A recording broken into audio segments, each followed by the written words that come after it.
Good morning. Morning. Are we on? Is everything working this morning? There's nothing working up here. I know that already, so you don't have to worry about that. I mean, is that sort of working? So everybody can sort of hear my mumbling this morning.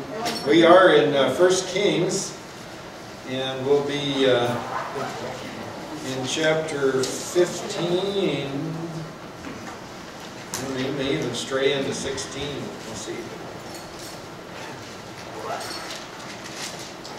how far we get today. We are back in the land. I just want to tie up a few loose ends, kind of bring you up to speed, and get you reminded of where we were last time, in case you're like me, and last week seems like about 2 months ago. I don't know why, but for some reason, it seems like it's been forever. We are, last time we were back down here in Jerusalem, we kind of moved the map up a little this morning because we're going to be moving north in our lesson today. But I wanted to finish up a little bit with King Asa. And last time we saw, it actually kind of went all the way through Asa's reign. And the interesting pattern that Asa seemed to have that follows the pattern of Rehoboam to some degree, followed the pattern of Solomon a lot more closely. In the scripture recorded that he was a good and faithful guy all the way through his life, and yet at the end of his life we see him making some compromises that we would not have expected out of a guy who trusted God to defeat an Egyptian coalition, a group of folks that decided to come from Egypt, take another shot at taking the Holy Land, the land of Judah, and onto Israel, and saw this huge army that they could have no prayer of defeating, and they absolutely demolished them. And in fact, history actually shows in the 25th and 26th dynasties in Egypt that they were just totally in disarray and were unable to be much of a world force at all. And it probably ties directly to this defeat that Asa had over this whole coalition of folks, and just really shut down Egypt's ability. Later on, what we saw last time is when the threat comes from the north, from Baasha, who we'll see more about today, but was then king of Israel, decides to come and push down into Judah, and all of a sudden he's going out and hiring the folks from Assyria and the folks from other places to come in and be allies with him to defeat a much smaller force. And the assumption that most of the historians have is that at that time that the powers in the northern kingdom had gone out and sought allies themselves from the very country that Asa bought off. And we saw him empty out the treasuries. You remember, he emptied the treasuries of the temple and the treasuries of the palace, and he bought off Assyria to turn on Israel. It's very possible that they had been allied with Israel against Judah. And his way of defeating that, instead of saying, you know, God, do what you did before, was to figure this thing out. And you wonder, in just the way the terms written, the judgment on him is written on that, if God's real intention was to defeat both, to shut down Assyria the same way that he shut down Egypt, and he gave up that opportunity, and it ends up being the death knell for Israel as well. So he could have possibly, if he followed God's will, removed the threat from the north, from Judah, for a long period of time. Didn't happen, and he had battles and skirmishes with Baasha the entire reign, and it continued on for some time after that. So he really missed his opportunity, but in the process, there was one little story, and we've kind of bounced over it several times before. I wanted to look at it a little bit, and that was the story of his grandmother. We saw that pop up in chapter 15, in verse 12, where it talks about how he cleaned house and really removed a lot of the idol worship that was going on in verse 12 is back up to 11, because God says, Asa did what was right in the sight of the Lord, like David his father. Here's a guy whose heart, at least God recognizes as being like David's, that he followed what God said, and yet we still see his later decline. But he said, did what was right, and he put away the male cult prostitutes from the land, removed that idol worship, removed all of the idols which his fathers had made, really cleaned out more effectively than anybody else the idols, the places where people were worshiping. And then it's got this note here in just one verse here. He also removed Maacah, his mother, from being queen mother. That's actually the term would be his grandmother, because she had made, in my translation, a horrid image as an Asherah, and Asa cut down her horrid image and burned it at the brook Kidron. And you just got this little note in there. You go, so why is it such a big deal that he brought this in? And it appears that this grandmother has been a significant influence. The queen mother carried a lot of weight. And especially with a grandson, you would expect her to have a tremendous amount of influence. And it's very possible that she is one of the main sources of the problems that they're facing with the idol worship. That she is not unlike what we're going to see happen in the northern kingdom. The queen is going to be, in this case, the queen mother, is going to be the one that brings in those influences and influences her son, tries to influence her grandson. And I've wrestled with a little bit, and I cannot find any clues, but what was the difference with Asa that was not there with his father in the relationship with the grandmother? You would think grandma would have more influence. Don't you grandparents like to think you've got some real influence on your grandkids in a way that your children don't have with their own kids? They'll listen to you when mom and dad, you know, as a kid you hear mom and dad all the time, and you're going, yeah, all right.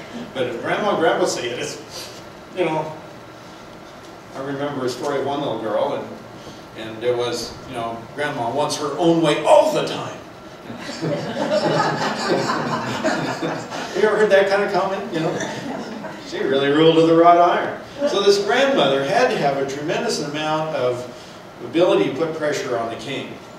And yet, here she is influencing her nation for evil with these, and it talks about this horrid image, and there are kind of two opinions on what exactly that word means. One kind of side of it, yes? It sounds like he just went a step too far. It gave her more space and more space. So something happened with this, yeah. So we don't know what that image looked like, but it must have been something. Yeah, it must have been something that really got everyone's attention somehow. And some believe that horrid means in something like obscene or awful or whatever, is just something that when you saw it, it was just shocking. She was obscene. Yes. And our translation says repulsive. Repulsive, yeah. That's kind of the one school of Hebrew thought, is that it's repulsive, it's obscene, it's this thing that just, you know, it was the XXX rated statue or something that just turned everybody off. The other one, look at it, and horrid, the word tends to mean like trembling or shaking. And some of them believe that there was something that was very fearful causing in it. So it could be either way or a combination of both, that there was something that instilled tremendous anxiety and fear in folks because of it. Or maybe it's because of, it was so in your face that the fear was a recognition that this really was way outside of what God allowed. I don't really know how they, you know, everybody's speculating, so you're just kind of guessing. But somehow set up right outside of Jerusalem, right in a main thoroughfare. I'm glad we don't know. Yeah, because then there's a segment in our population that would probably go for it. We'd have a whole new cult. Who knows, we may have it anyway. Knowing how those things continue through history, and man hasn't changed a lot. Well, and think of the time factor. What was obscene to them Yeah. probably would pass in our day. Yeah, you never know. And just what fixed the culture in that way. And the other thing in here, in my translation, it says that she set it up, what's the right, she made her as an Asherah, and I think the more accurate Hebrew is for Asherah. So it was something that probably wasn't as an idol, but it was something that was in worshiping the Asherah, or the idol. And if you'll remember, there's the Baal, who is the male god, the storm god, the one who brings the weather, and I think maybe also the god of war. And then there's Asherah, who is seen she comes from a lot of different cultures, had a similar one. There's Aphrodite and Asherah and a bunch of others that are all very similar gods, if you will. And she's the fertility god. So you got a storm god that brings the rain, and the fertility that brings the crops and the production and the many healthy children and all this sort of thing. So you've got this fertility cult tied in with this god of storms and war, and so these all kind of go together. And I wish you could go and find out what the weather's doing in those days, and what the crops are doing, because is this somehow connected with a dry spell? Is it connected with a drought? Sometimes we get clues and parts of, as we go through, we'll be able to pick up some of the other prophets and see what they're writing about, and find out, oh yeah, things were tough. No wonder they've all decided we got to go over to this, worship this God, because it hasn't rained for 40 days, or whatever it is, you know. So this time we don't know. But there's something that really triggered him to go, this is it. We can't have this. One of the things I thought was interesting, that it says that he cleared out all those places. He cleared out everything. And when he finally got down to it, he had to clear out his grandmother. Didn't get rid of her physically. Yeah. I think that he might have had a more godly mother, because the mother, they had numerous wives. Yeah. Probably had the total upbringing of this particular child. Maybe it was from her background that he had a more godly. Yeah, was it his mother? Because this is the one place grandmother's listed, but mom isn't. In all the other kings of Judah, we always see mother. Here we see grandmother and not mother. So we don't know what happened to mom. We don't know who exactly she was. We do know, remember the background to grandma. Grandma's background goes back to Abishalom, Absalom. So the connection is through there. We can kind of follow that and go, I wonder what he would have done if he'd been king. If that's what his daughter got into, what was the family there? They rejected God, they rejected worship. But it's interesting that this guy, it puts a little more light on him as you see him decline later, and to me it's a huge warning sign for all of us to beware of. Here's this guy that had the right stuff, if you will. At this point, whether it's training from his mother that we don't know, was it a priest's influence in his life? Was it, what, did he read the law like he was supposed to, and it really made an impact on him? For some reason, this guy was able to be recognized by God as one who was like his father David. And he really took a stand on this to the point of taking his grandmother and saying, you are no longer welcome at dinner. You are out of the position of Queen Mother. You're pretty much probably out of any influence in the family or in government whatsoever.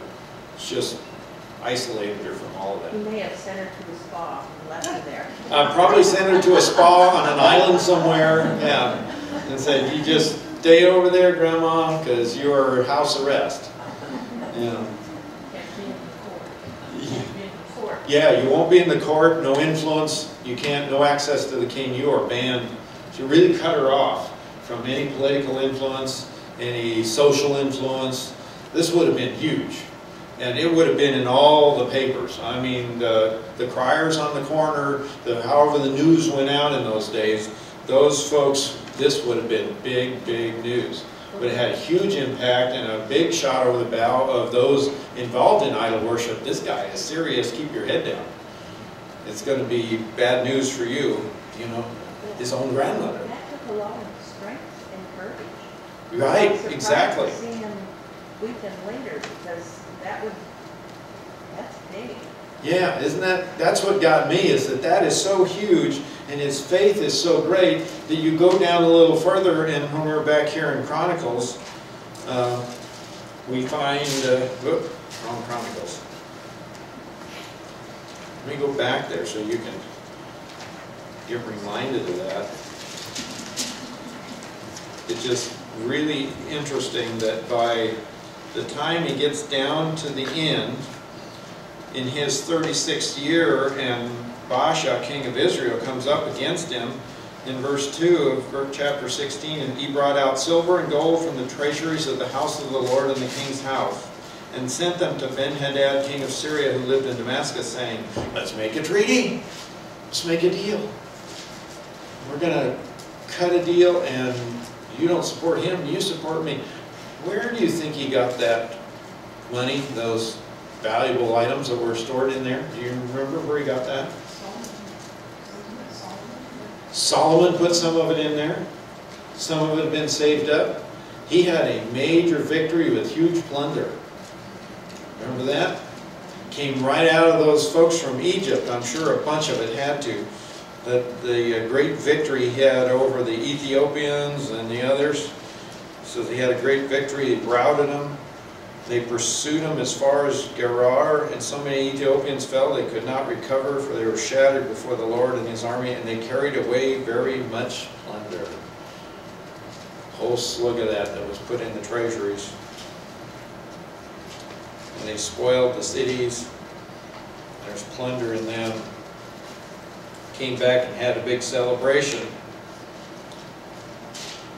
Took a lot of that stuff in the treasuries, and now he's pulling it back out. And you gotta go, wait a minute, even as you're pulling that stuff out, you gotta go, how did I get that? How did we come by that? And here he is, just paying it out. And then when the prophet, in verse 7, Hananiah, the seer, came to him and said, what are you doing? You relied on God and you had this great victory. Why aren't you doing it now? Made him so mad.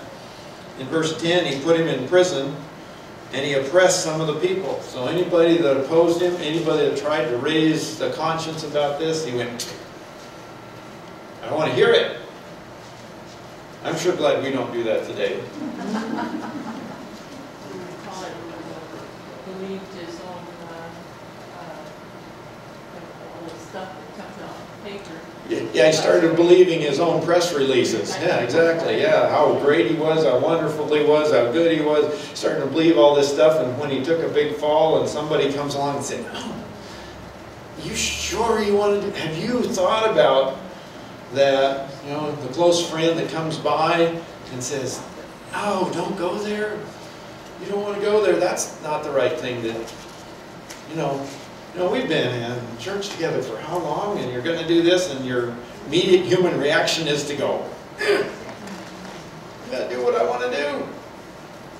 Isn't that the way I've been there, done that, or you read it in the Word and you're going, well, yeah, but God, you see, you don't understand. It was, I had a good reason for that.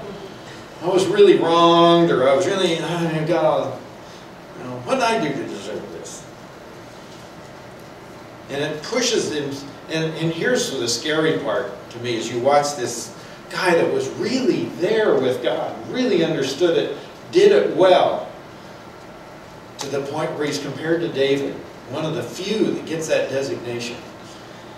And he gets so hardened and so bent in his way that when he gets disease, and somebody last week said, that sounds like diabetes. Was it you, Sue? Yeah.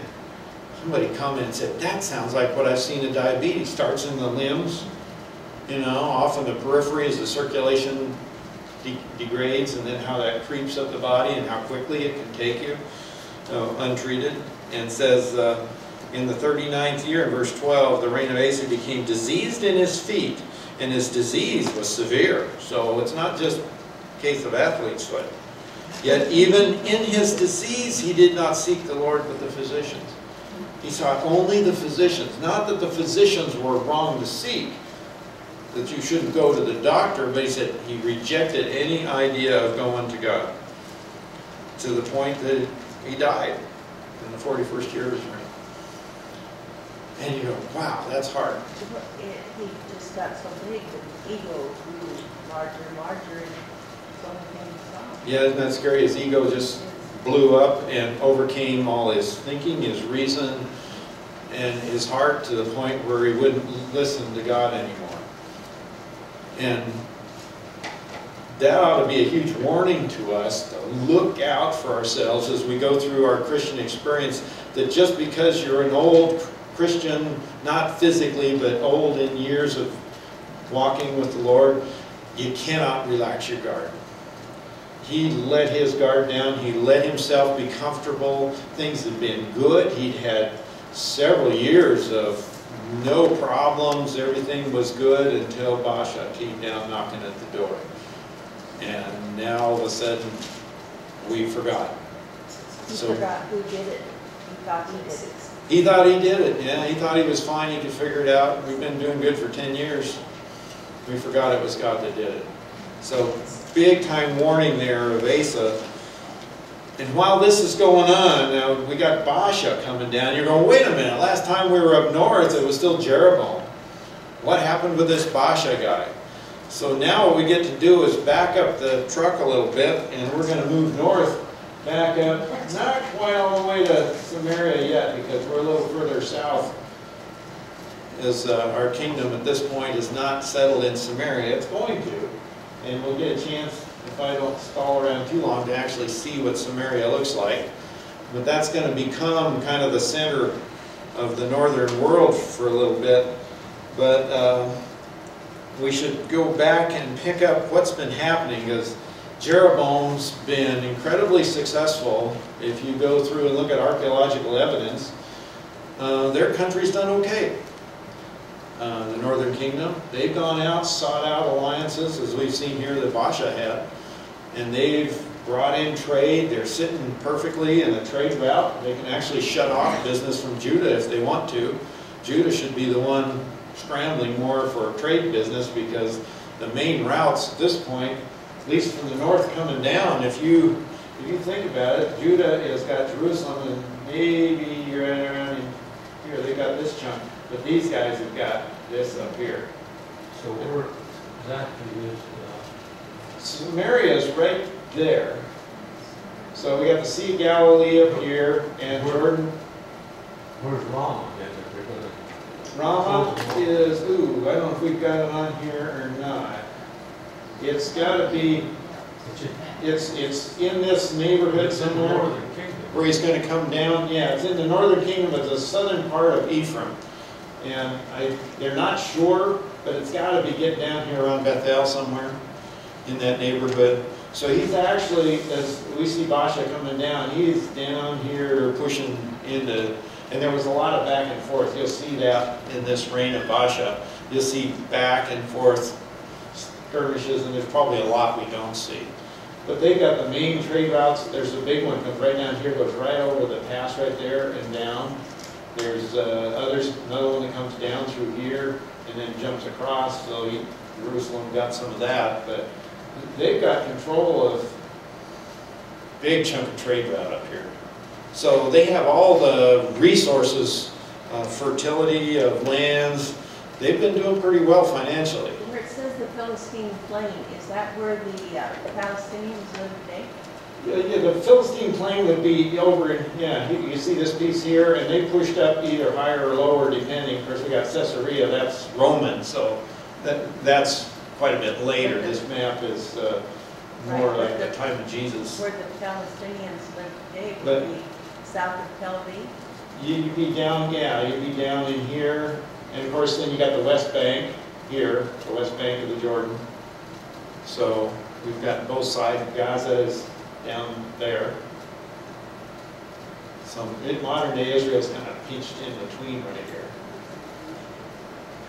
So here we are. They've done pretty well financially, but of course we've had a judgment on Jeroboam. Remember the prophet?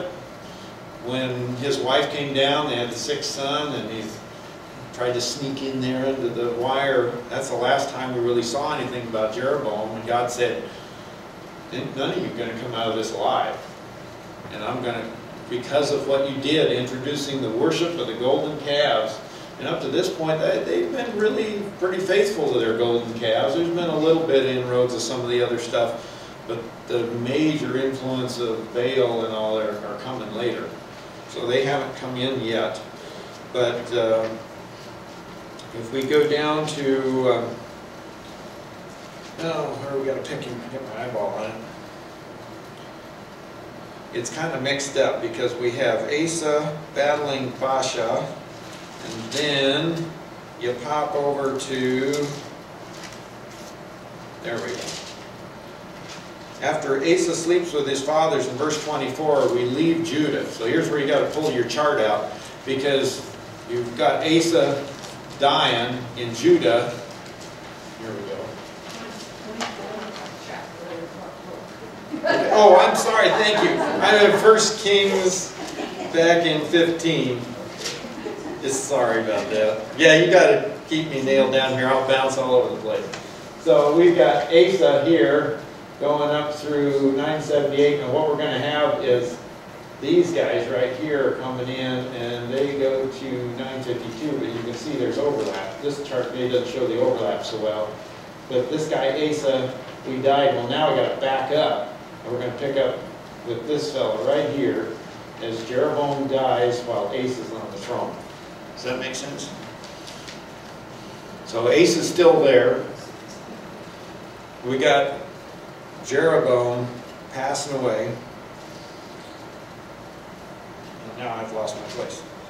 There we go. So Asa slept in verse 24. So 25. Now Nadab, the son of Jeroboam, became king over Israel in the 2nd year of Asa, king of Judah.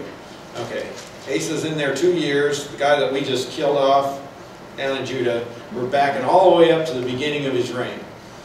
And what's going on up north is, during this time, and it kind of tells you why they had 10 years. You know, Asa got in there, had the victory, and he had 10 years of peace. Here's part of the reason. What's going on up north? Nadab, the son of Jeroboam, became king. All right, Jeroboam passes away. His son Nadab takes over the throne. And he reigned in Israel for 2 years. Ooh, that doesn't sound very good. In fact, it's not even quite 2 years. It's almost 2 years. And he did evil in the sight of the Lord and walked in the way of his father and in his sin, which he made Israel sin. What a contrast with Asa, who says is like his father David. This guy followed Jeroboam. He kept the golden calf worship going. He did everything just like Dad did. And he made some enemies within the land and within the government.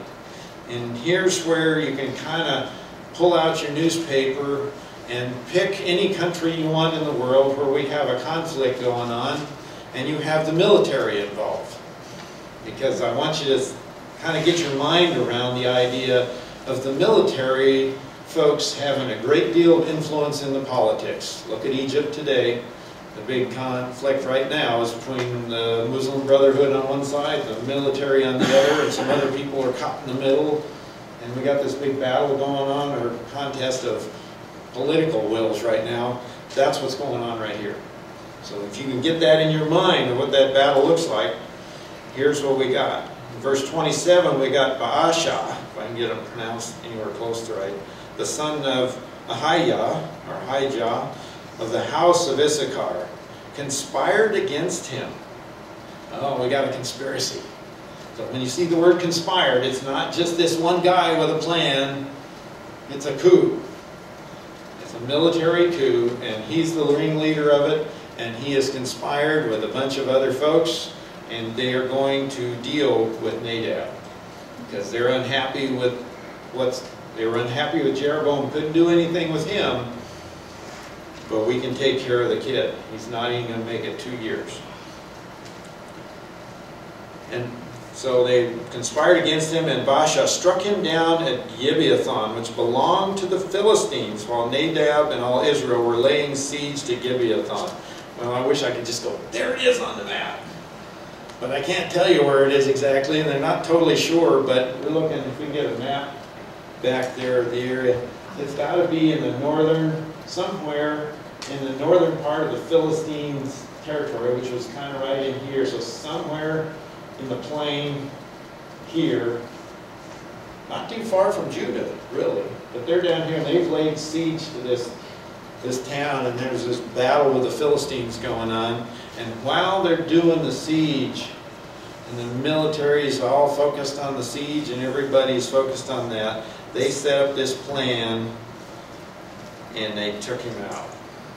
They struck him down, and as all Israel, when they're all focused, the military's focused on this siege, they killed him in the 3rd year of Asa, king of Judah, and reigned in his place. So he's saying when Asa was in there for 3 years.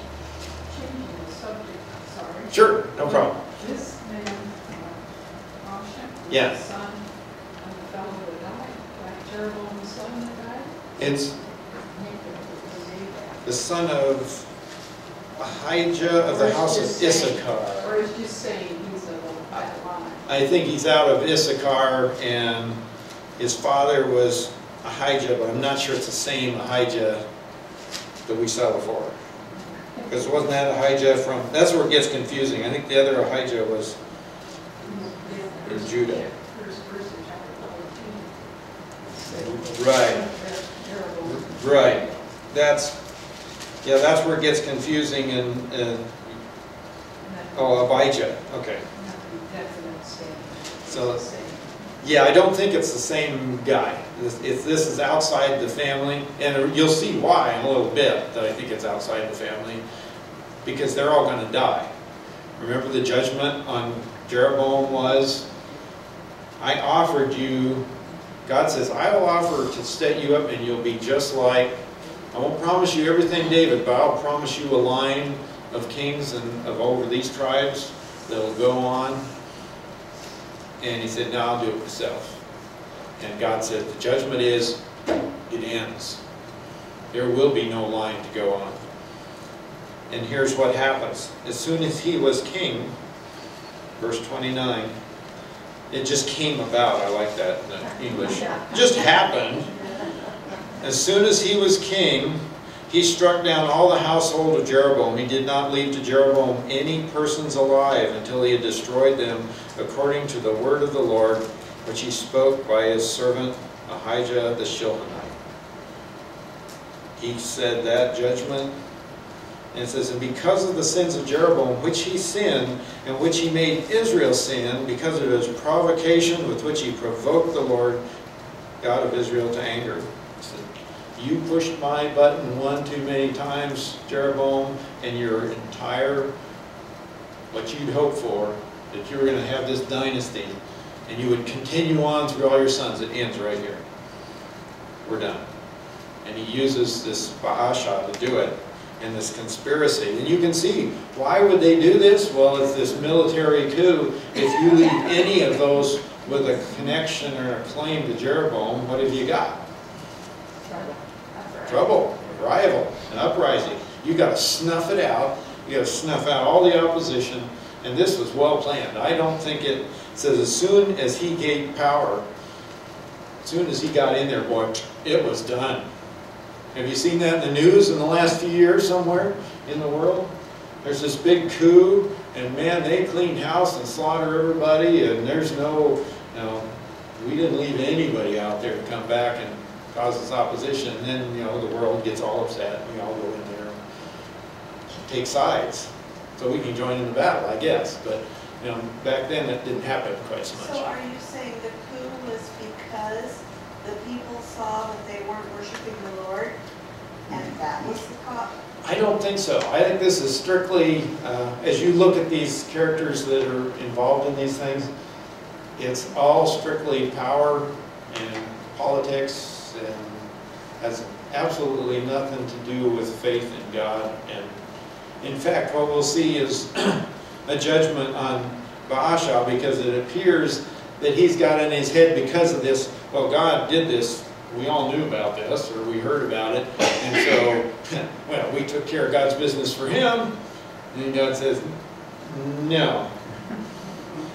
I used you, and I would hope that you would recognize that that happened, and you would turn to me and say, I realize, God, you're the one in charge. Exactly what you said happened. I was a part of that.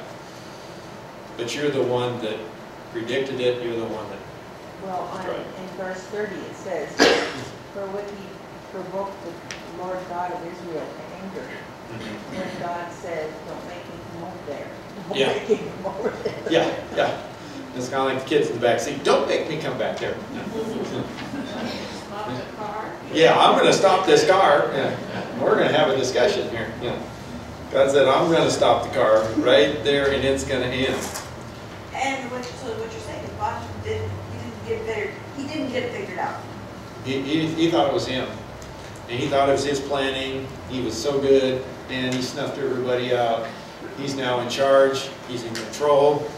And he is.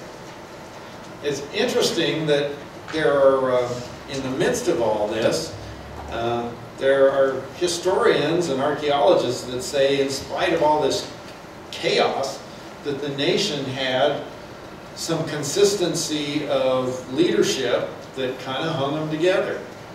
And the consistency of leadership that you see is military. They become a military-controlled government.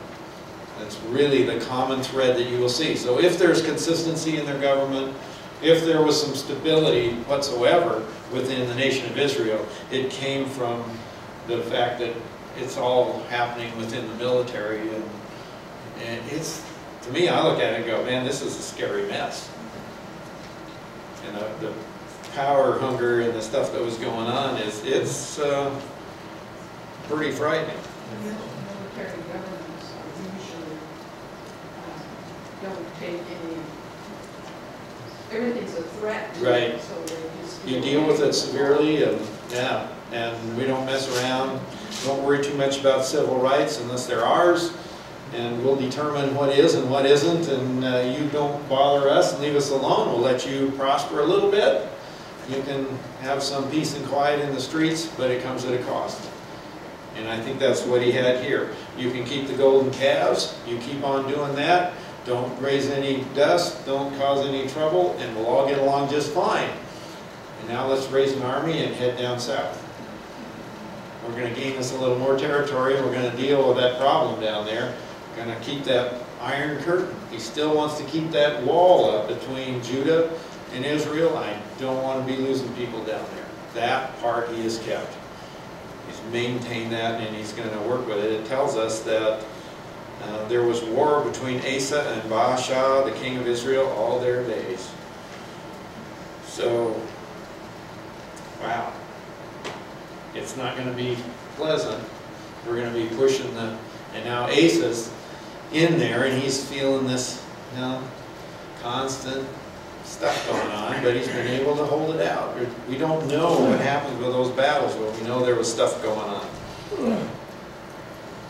So he came king in the 3rd year, and he reigned for 24 years. He was in Tirzah, which we've seen before, is where had been set up as the kingdom. It was a very park-like, a beautiful spot in Tirzah, and that's where we wanted to stay. And he did evil in the sight of the Lord and walked in the way of Jeroboam, and in his sin, which he made Israel sin, never changed. Kept that same focus. And for 24 years. You know, that's interesting. I read these things and I go, oh, yeah, this guy only lasted 24 years. I go, wait a minute. We think a presidency of 8 years is a long time for a president to be in there and have influence over a country. 8 whole years. This is 3 times as long. So 24 years is a long time to be in power and government. You start thinking about these folks that have been kind of stood on their heads in this last craziness that's gone on over there. Some of those were lifetime, 40, 50, 60 years they influenced their nations. That's the kind of influence some of these guys have had. So we're kind of running out of time, but I want you to see what's getting set up in the Northern Kingdom. Now is this military government. They are evil in the sight of God. The amazing thing to me is, as we close, is I got to go back down and pick up one more verse in chapter 16. I want you to see this as we close. Now the word of the Lord came to Jehu the son of Hanani against Baasha, saying, and then he goes on.